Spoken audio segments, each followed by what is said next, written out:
But let's go first to Lottie Moore, the head of Biology Matters at the think tank Policy Exchange, who wrote the report. Good afternoon to you, Lottie. Thank you for joining me. What are the key arguments that you are advancing in your report?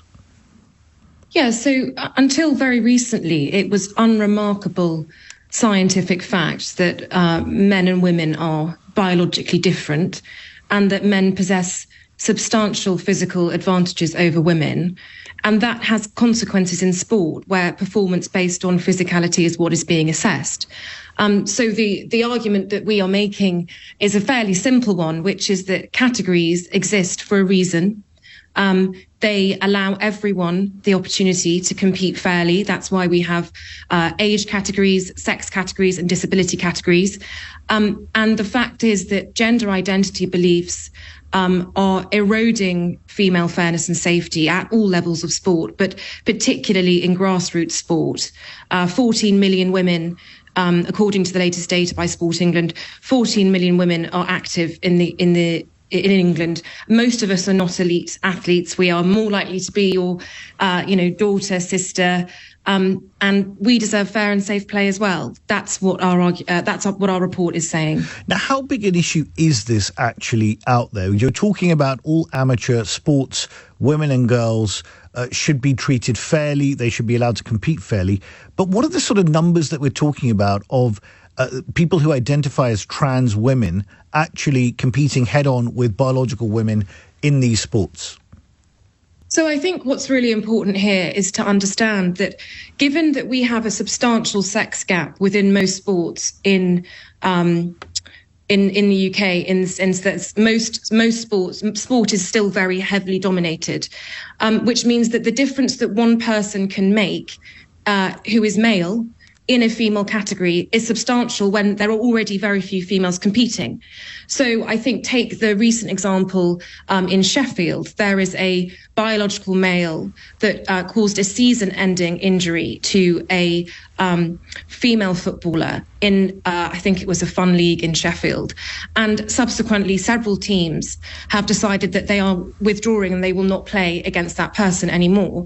That is affecting not just one person, that is affecting if we've got 12 people in a football team, that's affecting dozens of women.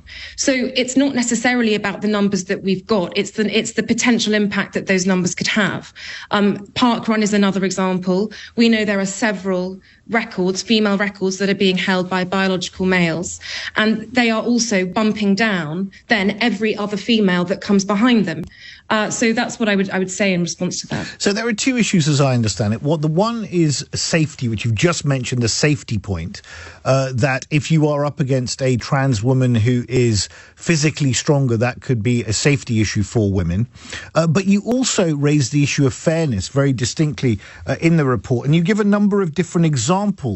Lottie, can you give some of them to the listeners here? You mentioned, for example, the London Marathon, but you also mentioned Parkrun in terms of where women would rank versus men.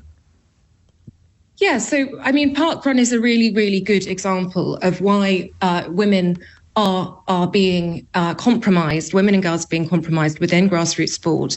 Parkrun claims that it is fun, inclusive for everyone. And yet many people see Parkrun as a competitive event. It has all the trappings of a competition, yet it claims it isn't one. It has a start line, a finish line. It has records. It times people. It has every single week. It has records that go online. So many people do view Parkrun as a competition.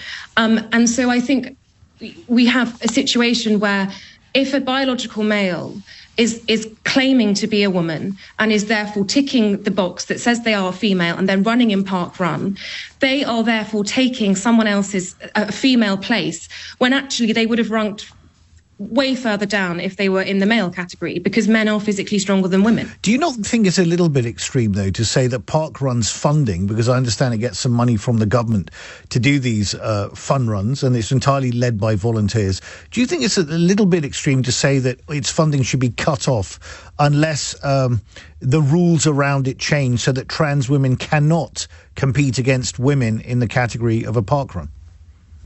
No one is saying that trans women should not be competing in parkrun. I think parkrun is excellent in getting everyone up on a Saturday morning at 9 o'clock and going for their 5K. Our report does not claim that at all.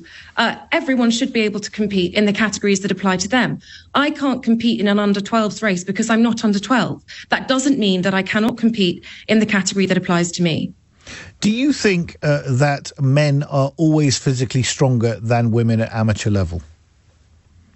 I think the data shows, particularly our data at club county level, that generally speaking, men are stronger than women. That is not rocket science. That's not controversial, and that's not anti-feminist in some way. It's just biological truth. It's all in the report, but there are 18 peer-reviewed studies that show that particularly testosterone suppression in men does not remove a male advantage. We have all of the data to show that at every point, men are generally stronger than women. And it's not, it's impossible to differentiate between every single person. Of course, there are going to be some men that are weaker than some women, but as a blanket rule, it makes sense. That's why we have categories. And just briefly, what are some of the requirements or things that you want done by the government when it comes to actions to be taken, not only the government, but also by sports bodies, very briefly? All national governing bodies need to protect the female category at all levels. Sport England, which is funded by the government, is currently collecting data on gender identity, not sex. So the data that we have is not as accurate as it should be.